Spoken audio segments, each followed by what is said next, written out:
Olá pessoal, tudo bem? Professor Felipe Miguel aqui.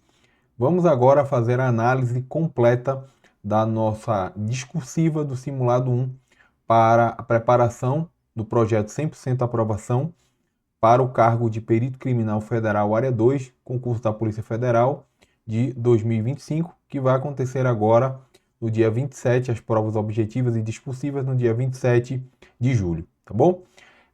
Essa discursiva estava ali no simulado 1, onde versava sobre a questão de filtros digitais e para que você avaliasse ali pelo menos ali uma quantidade de itens que você fizesse acima de 10 pontos.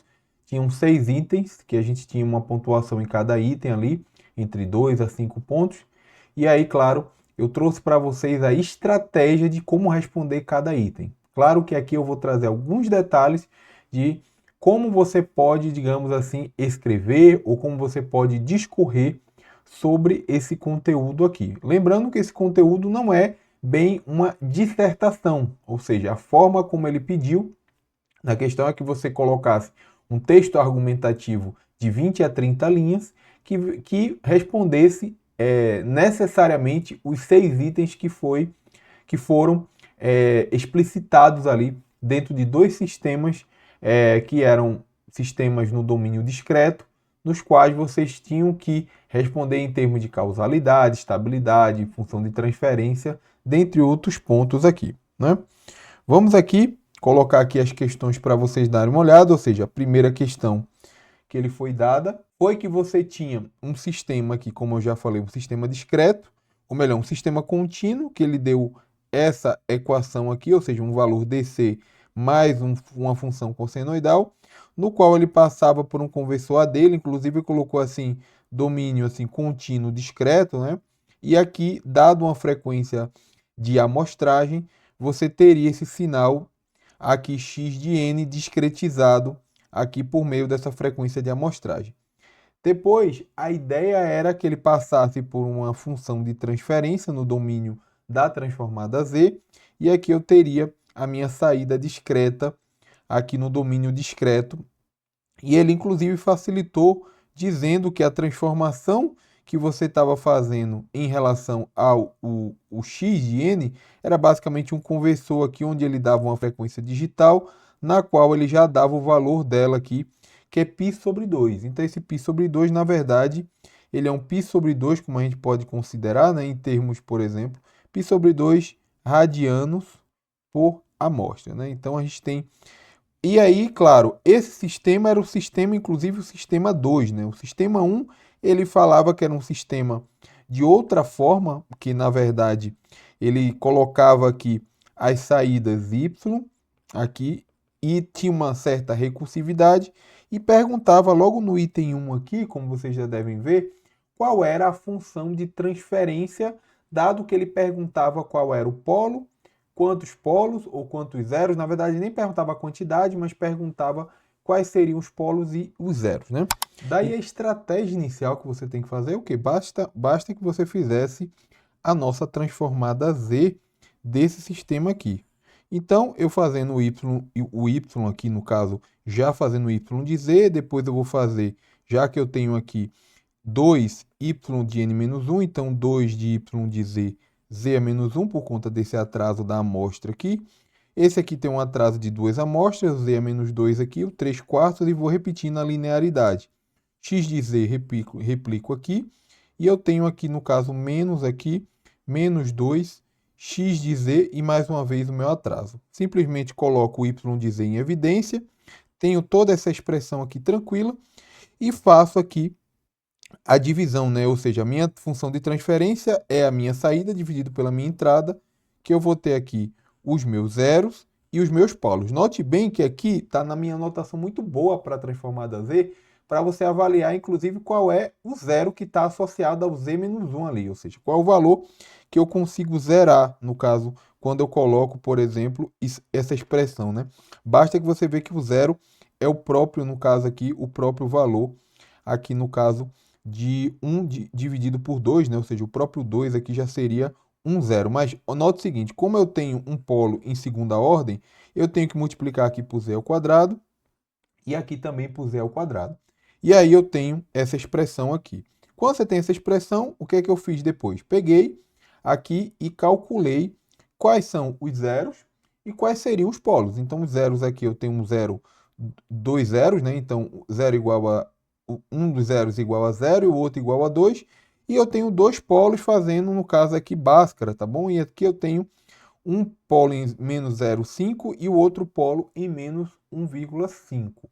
Então, na hora de você escrever, você não vai precisar escrever, por exemplo, essa função de transferência. Ó, a função de transferência encontrada no sistema 1 é dado, por exemplo, por isso aqui. Não precisa. Você pode dizer que a função de transferência, utilizando a transformada z, tanto na saída y quanto na entrada x, vai resultar em um sistema cujos zeros valem, no caso, igual a 0 e menos 2, e os polos valem, no caso, menos 0,5 e menos 1,5. Então, o item estaria totalmente respondido nesse sentido, tá bom? Então, no 2, o que é que o 2 ele queria? Ele queria qual era o tipo, né? Qual era o tipo do filtro, que no caso você tinha que saber alguns pontos importantes para saber qual era o tipo do filtro no sistema. No caso, não era no sistema 1, né? Eu coloquei aqui 2, mas só para corrigir, né? Sistema 1 ainda. Era tudo, três primeiras perguntas eram sobre o sistema 1 e as três últimas eram sobre o sistema 2, tá bom? Então ainda está no sistema 1. Vale esse item aí, que era um item que valia bastante, eu acho que era 5 pontos. E aí, como é que você teria que fazer? Você teria que pegar a função de transferência que você acabou de achar lá no seu rascunho, que seria essa daqui, e avaliar se, primeiro, qual é o tipo de filtro, né? Ou seja, qual é o filtro que você está avaliando ali. O filtro que você está avaliando, claro, é um filtro de resposta, ali um filtro de resposta infinita. Por quê? Porque você está vendo que é um filtro que eu tenho aqui uma certa recursividade em relação à minha saída, né? Ou seja, é como eu tivesse um sistema aqui de malha fechada, onde eu tenho uma função de transferência aqui e eu tenho, na verdade, uma realimentação com respeito, né? Vamos considerar assim, com respeito ao meu y. E aqui, claro, eu tenho que ter os meus respectivos atrasos. Aqui, no caso, inclusive, eu tenho um atraso aqui de primeira ordem, digamos, e eu tenho um atraso de segunda ordem. Então, isso é importante que vocês saibam, que a gente vai saber que é um filtro de resposta infinita devido à recursividade na saída Y. Beleza. Qual é o ponto agora que eu tenho que saber? Eu tenho que saber se ele é um filtro passa baixa, passa alta ou um passa faixa. Nesse caso, o que é que eu faço? Eu faço uma avaliação em termos da minha frequência em nível, em resposta em nível permanente. No caso aqui, eu teria, vamos considerar aqui, e na frequência digital igual a zero, que corresponde para a minha frequência analógica igual a zero. Então aí eu teria o quê? O valor igual a z mapeado, né? Ou seja, mapeado que eu tenho E elevado a j ômega igual a z. Então se o ômega é igual a zero, então z igual a 1. Então eu mapeio o h igual a 1 e aí eu faço a substituição nessa função de transferência aqui, igual a 1, igual a 1, igual a 1, 1 e 1. Ou melhor aqui, né? 1, 1, 1 e 1. E aí eu tenho, nesse caso aqui, o meu valor no caso aqui, esse valor aqui. Lembrando que eu posso considerar o módulo, tá? Não tem problema considerar o módulo. Então eu tenho um módulo, veja que eu tenho um número aqui, um valor bem pequeno, né? Um valor DC. E depois, quando eu avalio na maior frequência digital, que seria a frequência que eu tenho a maior distância em relação à minha amostra, as amostras elas têm a distância máxima em relação a π.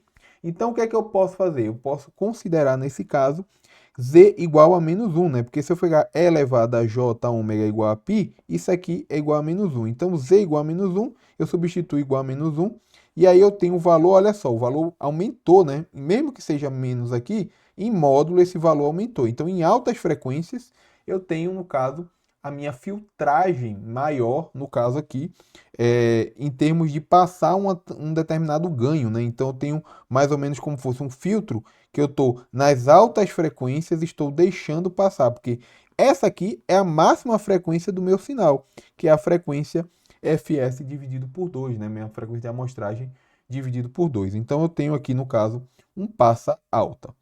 Beleza? Então, inicialmente, a gente tem no item 2 e no item 1 esse tipo de resposta. Vamos seguindo no item 3, agora falando ainda um pouquinho do sistema 1, ele quer avaliar a estabilidade. A estabilidade do sistema 1 muito fácil, porque a gente tem que avaliar os polos.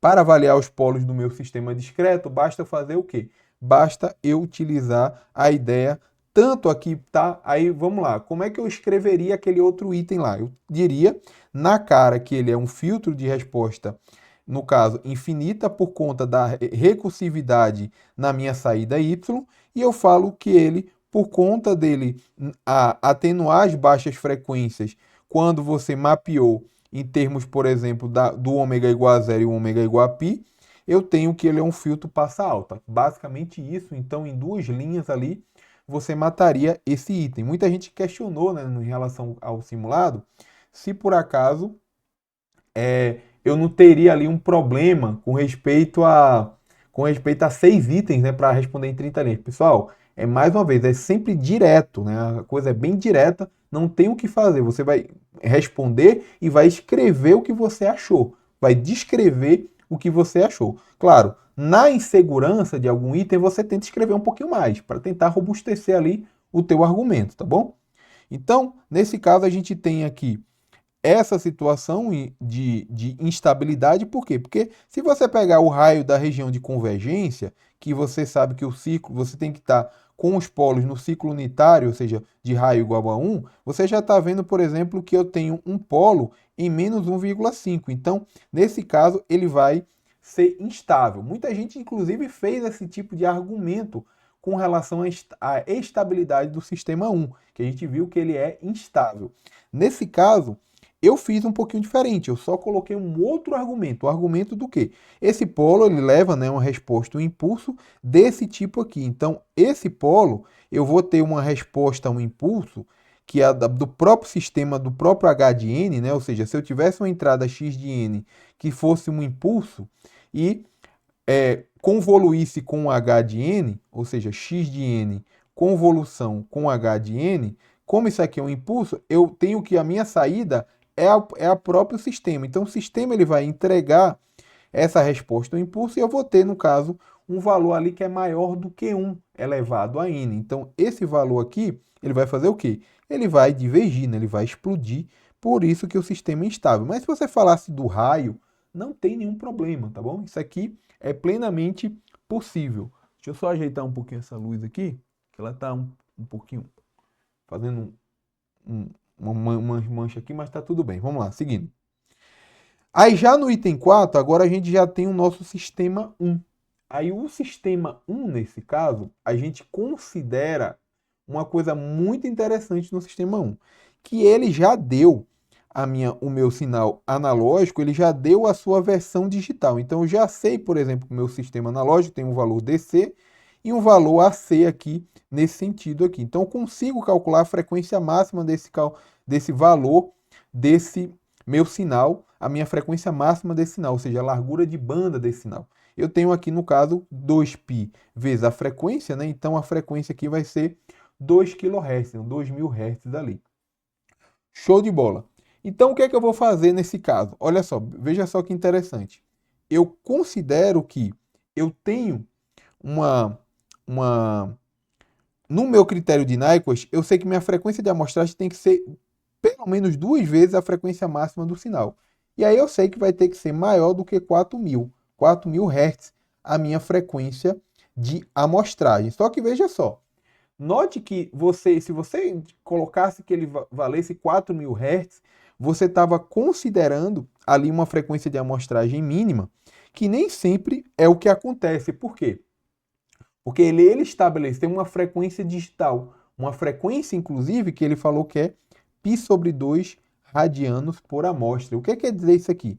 Quer dizer que quando eu vou fazer a minha amostragem, né, colocando aqui só para a gente ilustrar, quando eu vou fazer a minha amostragem do meu sinal, eu estou considerando, por exemplo, um intervalo de TS, né, ou seja, de um período de amostragem, onde minha frequência, no caso digital, que seria esse ômega, vai ser igual ao valor, né, no caso aqui o valor da minha frequência analógica, então seria, por exemplo, eu vou colocar aqui o 2π vezes o F, né, máximo ali, o F, vezes o quê? Vezes o meu TS, que seria, na verdade, o meu TS ele é o inverso da minha frequência de amostragem. Então, nesse caso, eu posso dividir, no caso ali, pela minha frequência de amostragem. Então, nota que, dado a minha frequência digital que ele estabeleceu no problema, dada a minha frequência máxima do meu sinal, eu tenho como saber qual foi a frequência de amostragem adotada. Eu sei que o critério mínimo de Nyquist é que essa frequência de amostragem tem que ser no mínimo 4.000 Hz. Então, cuidado. Cuidado que ela não é, de certa forma, o valor ali. Então, beleza. Seguindo aqui a lógica, então, o que é que eu vou fazer? Eu vou utilizar, claro, a expressão que eu acabei de mostrar para vocês, que a minha frequência digital é igual a 2π vezes a frequência do sinal dividido pela frequência de amostragem, fazendo as contas, né, colocando π sobre 2 aqui e 2π, simplificando, eu vou ver que minha frequência analógica, ela é dada por a frequência de amostragem dividida por 4, ou minha frequência de amostragem, ela é dada ali por 4 vezes a minha frequência digital, que vai dar aqui, no caso, igual a 8.000 Hz aqui. Então, era essa frequência que você tinha que achar. Na hora de escrever, o que é que você pode dizer? Você pode colocar toda a argumentação de que a frequência de amostragem, pelo critério de Nyquist, tem que ser maior que 4.000. No entanto, a frequência digital foi dada por π sobre 2 radianos por amostra. Dessa forma, a frequência de amostragem adotada nesse caso vale 8.000 Hz. Acabou. Não precisa nem demonstrar isso aqui, né? Mas se você quiser demonstrar por conta que você não vai fazer um item, alguma coisa, não tem problema. Você pode colocar ali um desenvolvimento mínimo na linha que vai valer do mesmo jeito, tá bom?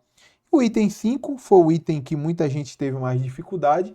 Ele pergunta a ideia de que qual era a periodicidade desse sinal, né? Ou seja, considerando esse sinal, inclusive com o valor DC, ele era periódico. Olha só que interessante. Então, o que é que eu fiz? Peguei o sinal, no caso da saída, que vai ser x de n menos x de n menos 2, que foi o sinal, inclusive, do sistema 2 que vocês estão vendo aqui, e fiz o seguinte, coloquei esse sinal da forma como ele mostrou lá no conversor AD. Então, 1 mais cosseno de π n sobre 2, colocando que o ômega 0 agora é π sobre 2 aqui, e depois eu fiz menos, qual? Menos 1 menos o cosseno, né? No caso ali o valor negativo, só que aqui as amostras atrasadas em 2 amostras, porque ele falou que é n-2 aqui, então só vou substituir dessa forma que está aqui no nosso problema, beleza.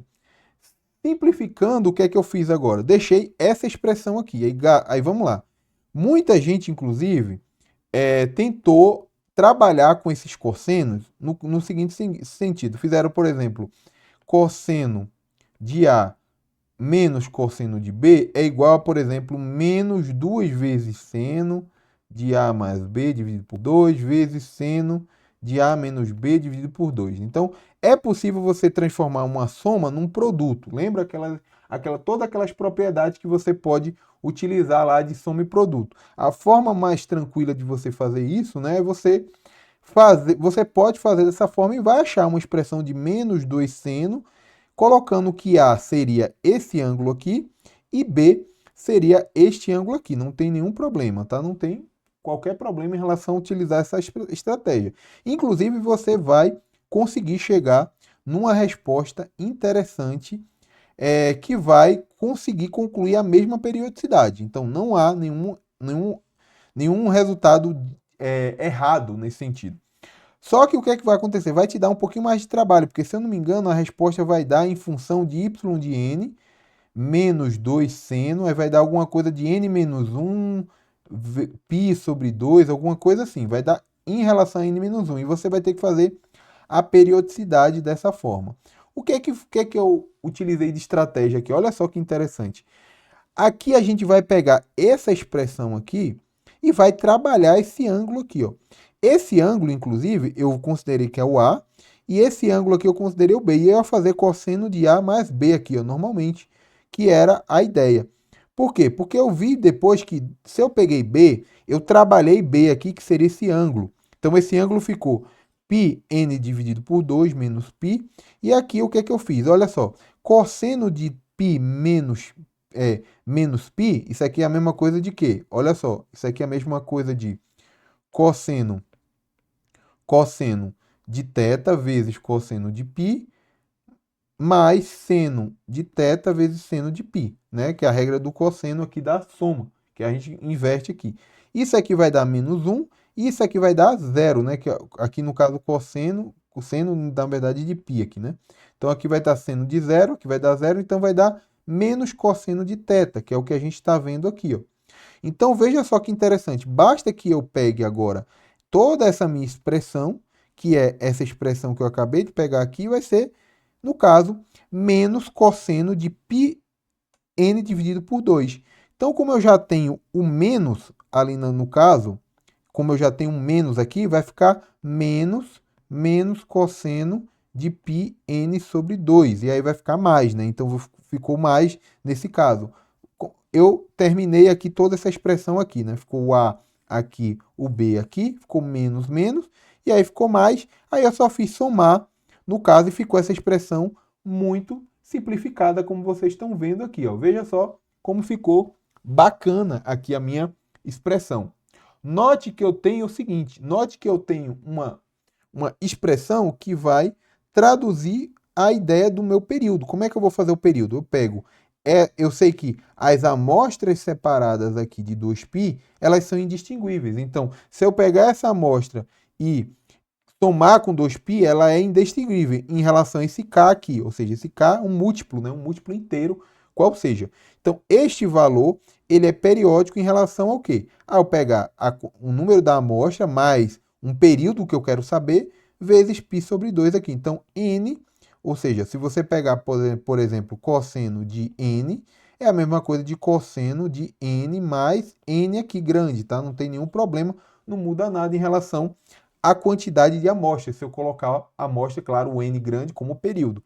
E aí, fazendo a simplificação, eu vejo que o período aqui nesse caso, ele vai valer aqui o mínimo, né? O valor mínimo de k para k igual a 1, eu tenho igual a 4 aqui, tá? Note que eu fiz só uma simplificação aqui para você ver que a amostra 0, ela é igual à amostra, por exemplo, a amostra 4, né? Então, eu tenho um período aqui igual a 4.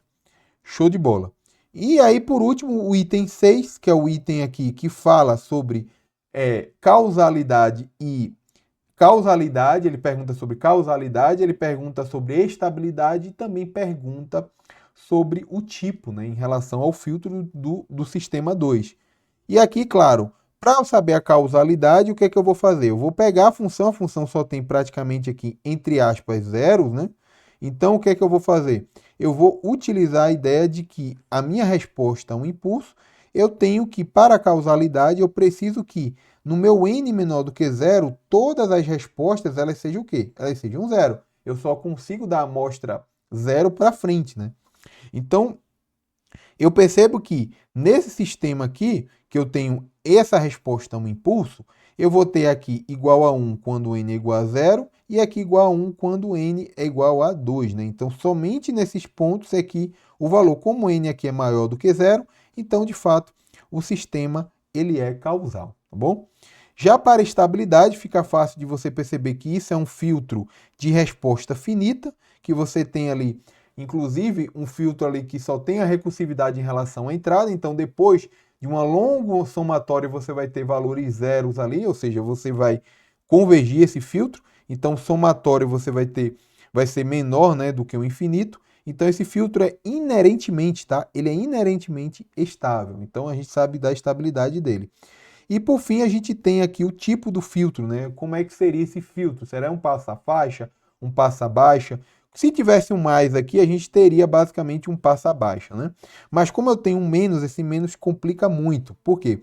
Com esse menos, inclusive se alguém achou a resposta, por exemplo, do meu h de z para o sistema 1 igual, por exemplo, a 1 menos z ao quadrado, eu multiplicar isso aqui por z ao quadrado por z ao quadrado e ficar, por exemplo, z ao quadrado menos 1 dividido por z ao quadrado, não tem problema você deixar dessa forma aqui, ou seja, como fosse dois polos em zero na origem, né? E um polo em 1 e um polo em mais 1, né? Ou melhor, um zero em mais 1 e um zero em menos 1. Então, eu posso ter, por exemplo, uma situação assim, ó, z mais 1, z menos 1, e eu tenho um z ao quadrado. Não tem problema. Se chegou nessa resposta, também é válido, não tem nenhum problema. A questão é que quando você avalia aqui os três pontos notáveis do filtro, ou seja, no valor DC, no valor em altas frequências e no valor aqui no critério de Nyquist, na frequência, cuidado que não é a frequência de corte, tá bom? A gente tem aqui que, de certa forma, nas frequências DC e na alta frequência, esse filtro está rejeitando, tá? Ou seja, está dando valor zero aqui. Já na frequência de Nyquist, como entre aspas, tá? A gente pode considerar no mundo analógico como fosse a frequência de ressonância, a gente tem aqui um filtro, no caso que a gente vai chamar aqui, ó, filtro passa faixa, tá bom?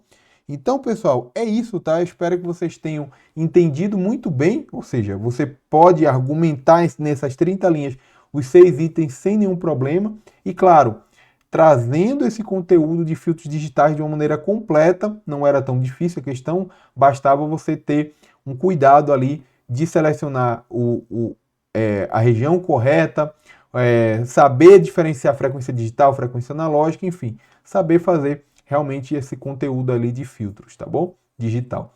Espero que vocês tenham gostado. Um abraço e até a próxima.